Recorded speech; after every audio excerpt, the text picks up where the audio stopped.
오늘 우리에게 주시는 하나님 말씀은 열왕기상 10장 14절에서 29절의 말씀입니다. 솔로몬의 세입금의 무게가 금 666달란트요.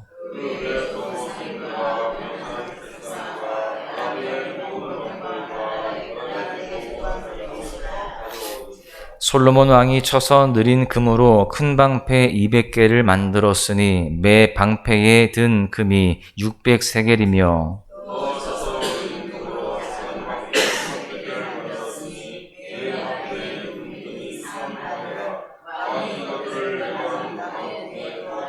왕이 또 상아로 큰 보좌를 만들고 정금으로 입혔으니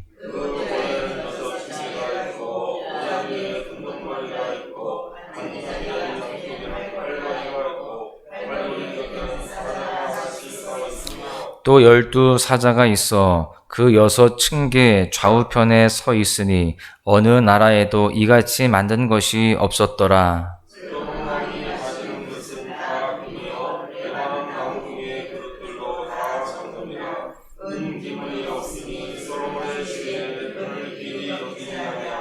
왕이 바다에 다시스 배들을 두어 히람의 배와 함께 있게 하고 그 다시스 배로 3년에 한 번씩 금과 은과 상아와 원숭이와 공작을 실어 왔음이더라.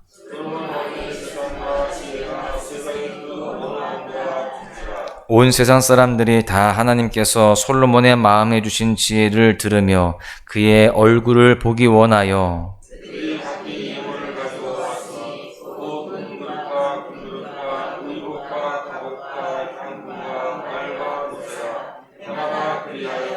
솔로몬이 병거와 마병을 모으매 병거가 1400대요 마병이 11,000명이라 병거성에도 두고 예루살렘 왕에게도 두었으며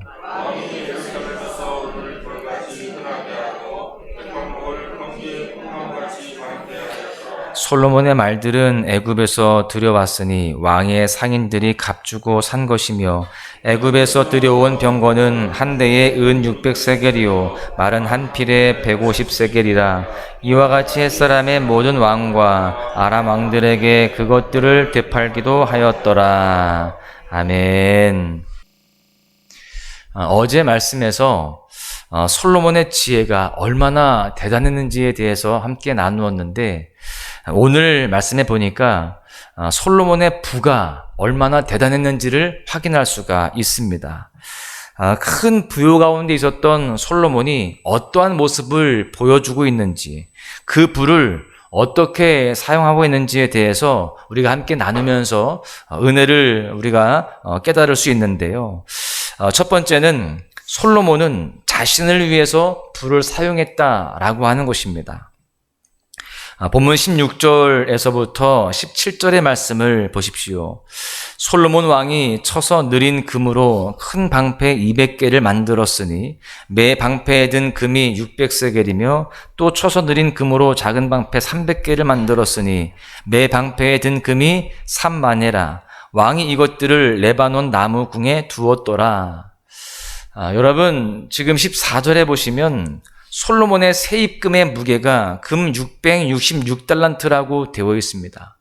나라의 공식 세금으로만 666달란트를 거둬들였다라는 이야기인데 금 한 달란트를요 금 34kg라고 보고 있습니다. 이것을 돈으로 환산하면 한 달란트가 28억이 훨씬 넘습니다. 그런데 그것이 666달란트라고 한다면 어마어마한 금액입니다. 게다가 해외 무역을 통해서 들여오는 관세도 엄청났다는 것입니다. 심지어 솔로몬은 금이 너무 많아서 지금 살펴보았던 것처럼 그 금을 가지고 방패를 만들었다는 겁니다. 금으로 큰 방패 200개와 작은 방패 300개를 만들었다라고 되어 있는데 여러분 방패는 어디에다가 씁니까? 전쟁할 때 적의 공격을 막는 데 사용합니다. 그런데 이 금을 가지고 이 적의 공격을 막으려고 한다라고 한다면 그것이 과연 효과적일까요? 그렇지 않습니다. 무거워서 들기도 힘들고요. 또 이 금을 가지고 한다는 것은 너무나 아까울 것입니다.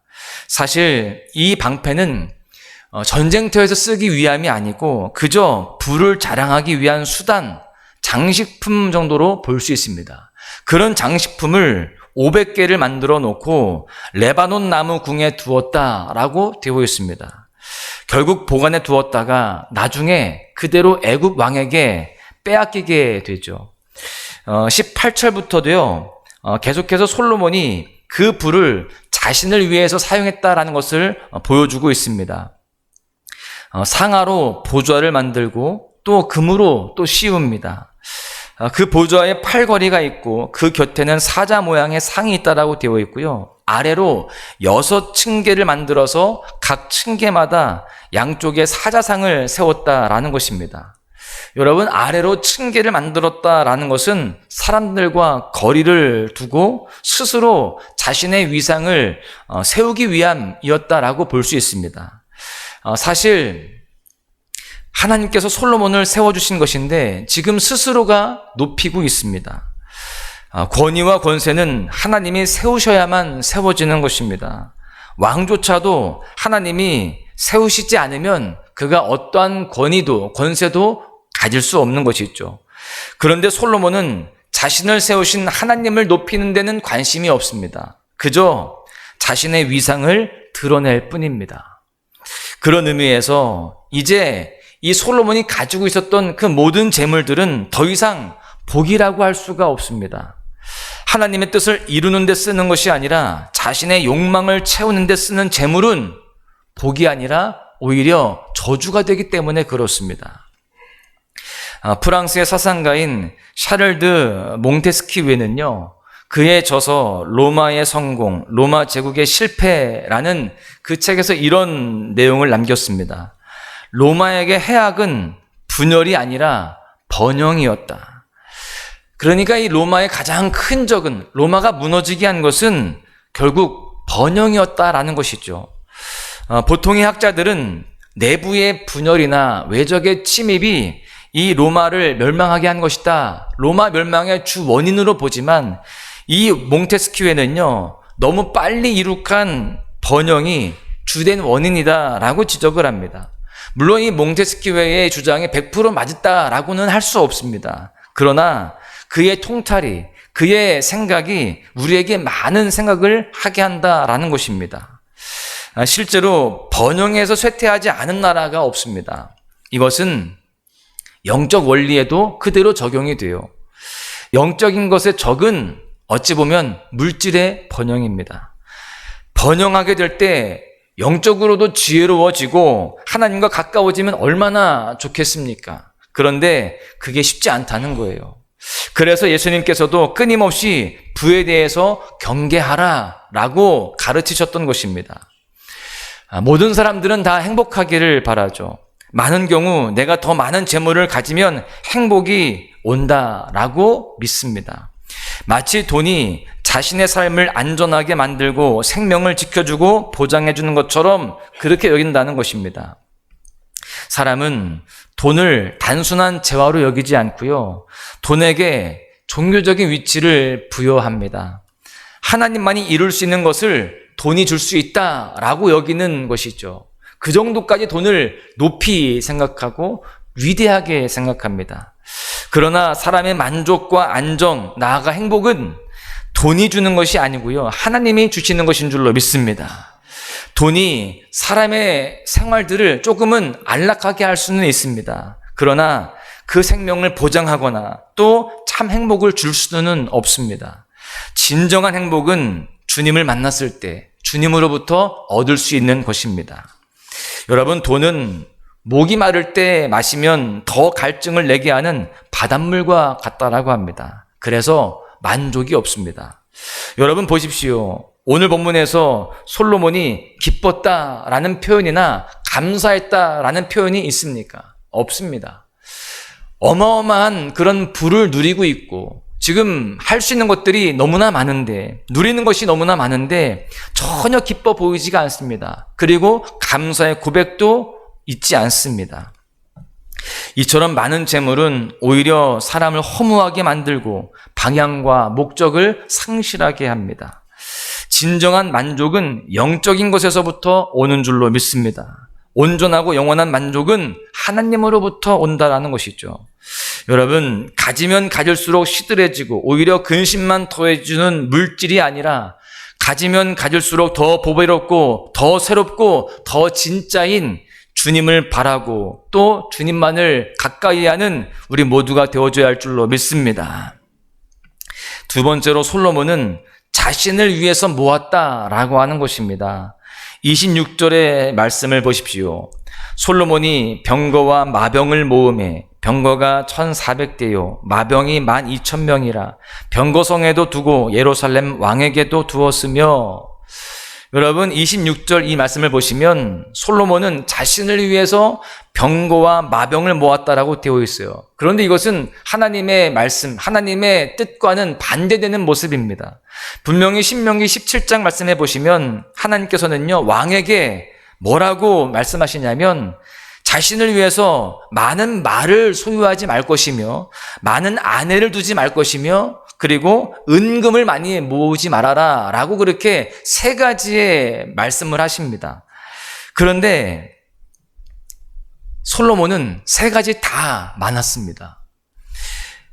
이 모든 것들보다 하나님을 더 경외하고 하나님의 율법과 규례, 즉 하나님의 말씀을 더 지켜야 하는데 지금 솔로몬은요, 병거와 마병을 많이 모았습니다. 그리고 아내도 많았습니다. 은금도 많았습니다. 여러분, 아버지 다윗이 승전한 이후에, 전쟁에서 이기고 난 이후에 병거 100대의 말을 남기고 모든 말의 힘줄을 끊었습니다. 그러면서 말이 나의 힘이 아니라 여호와 하나님만이 나의 힘이다라고 고백을 했던 그 모습과는 너무나 상반되는 모습이라고 할 수 있습니다. 여기에서 우리는 돈을 의지하는 사람의 특징을 발견할 수 있습니다. 돈을 의지하는 사람의 특징은 그것을 움켜쥔다는 거예요. 그리고 쓰지 않습니다. 아무리 돈이 많아도 움켜쥐고 더 가지려고만 합니다. 더 쌓아두는 것에 만족을 누리죠. 왜 그럴까요? 그 돈이 나의 안전을 보장한다, 나의 행복을 보장한다라고 생각을 하기 때문입니다. 그래서 쌓아두기만 하고 쓰지를 못해요. 그러나 돈을 의지하지 않고 돈이 내 삶을 지탱하는 게 아니라고 여기는 사람들은 쓸 때 쓰는 것입니다. 쌓아두려고 하질 않죠. 사실 솔로몬은 자신을 위해서 방패와 보좌를 만들고 모든 잔과 그릇과 수저를 금으로 할 것이 아니라 그 금을 가지고 가난한 사람들과 또 어려운 사람들을 돌보고 약자들을 세우는데 사용했어야만 되었습니다. 솔로몬의 시대에 아무리 부강했다 할지라도 어려운 사람들이 왜 없었겠습니까? 하나님의 마음이 향한 곳은 그렇게 어렵고 힘든 자들이었어요. 그 마음이 향해 있는 곳에 하나님께서 주신 것을 흘려 보냈어야 했던 것입니다. 우리는 생업의 축복과 물질의 번영을 위해서 많이 기도합니다. 물론 그게 나쁜 게 아니에요. 우리는 하나님 안에서 많은 것들을 누릴 수 있어야 됩니다. 그런데 더 중요한 것은 우리가 그 물질을 어떻게 쓰느냐가 중요합니다. 하나님 앞에 왜 나에게 재물을 요것밖에 주시지 않습니까? 라고 그렇게 따져 묻기 전에 그 재물을 내가 어디에다 쓰려고 하는지 먼저 스스로 점검해 보아야 됩니다. 만약에 세상에 부를 가지고 세상에서 떵떵거리며 사는 것이 목적이라고 한다면 차라리 돈이 없는 편이 나을 수도 있습니다. 재물은 없어서도 고통이지만 많아서도 고통이 되기 때문에 그렇습니다. 여러분, 재물이 없으면 사실 조금 불편한 정도지만 재물이 많은데 잘못되잖아요? 그러면 심판날에 돌이킬 수 없는 고통을 당하게 되는 것입니다. 그래서 돈이 없어서 당하는 고통보다 많아서 당하는 고통이 더 크다라고 할 수 있습니다. 즉, 땅에 쌓는 분은 결국 자신을 찌르는 칼이 되어서 돌아올 수 있다라는 것을 우리는 잊으면 안 된다라는 것이죠. 성도는 기본적으로 무엇을 먹을까, 무엇을 입을까, 무엇을 마실까 염려하지 않는 사람입니다. 우리 하늘 아버지께서 우리에게 필요한 것들을 다 아시기에 우리는 그분의 공급을 신뢰하고 주시는 것에 대해서 만족하고 감사하며 또 넉넉히 주셨다면 그것을 가지고 이웃을 섬기고 돌보는데 힘써야 되는 것입니다. 바라기는 우리 모두가 그렇게 물질에 대해서 잘 정리하고 또 그 가운데 하나님께서 주시는 그 마음을 따라서 잘 흘려보내는 그런 삶이 되어야 할 줄로 믿습니다. 그렇게 빛과 소금의 역할을 감당하는 모습으로 솔로몬과 같이 그렇게 내리막길을 걷는 것이 아니라 날마다 주님의 뜻 가운데에 성장하고 쓰임받는 삶이 되어야 할 줄로 믿습니다. 말씀을 정리하는데요. 자본주의 시대에 돈은 삶의 목적이고 의미가 되었습니다. 돈은 희한하게도요, 사람에게 구속력을 가져요. 분명히 사람이 돈을 벌었는데 결국 돈이 사람을 구속하는, 돈이 인간을 자신의 노예와 같이 부리는 모습을 보게 됩니다. 그렇다면 성도인 우리는 이 돈과 어떤 관계를 맺고 살아가고 있습니까? 주님께서 돈은 하나님과 겸하여 섬길 수가 없는 대상이다 라고 가르쳐 주셨죠. 돈은 우리가 의지해야 할 대상이 아니고 나누고 흘려보내야 할 것입니다. 물론 이 땅은 돈 없이는 살 수 없는 것이 분명합니다. 돈은 우리가 살아가는데 꼭 필요하죠. 21세기에 우리가 하는 모든 활동은 돈을 매개로 이루어져 있기 때문에 그렇습니다. 그러나 그 돈이 결코 우리의 상전이 되게 하면 안 됩니다. 그 상전은 곧 하나님의 자리를 내놓으라고 말할 것이기 때문에 그렇습니다. 여러분은 무엇을 위해서 돈을 벌고 있습니까? 또 무엇을 위해 돈을 쓰고 있으십니까? 그것이 여러분들의 믿음과 경건의 지표가 될 것입니다. 사랑하는 소망가족 여러분, 재물이 우리의 소망이 아니라 이 세상에 어떤 것이 오늘 우리를 살게 하는 힘이 아니라 오직 주님이 성도인 우리의 참 소망이 되시기를 간절히 소망합니다. 그 주님만이 나의 참 만족이며 나의 삶의 전부가 되어지는, 그 주님만으로 만족하고 주님만으로 충분한 삶이 되어야 할 줄로 믿습니다. 오늘 하루 오직 주님을 바라는 성도에게 하나님께서 당신을 상급으로 허락하시는 복을 다 누리시기를 주님의 이름으로 간절히 축원합니다.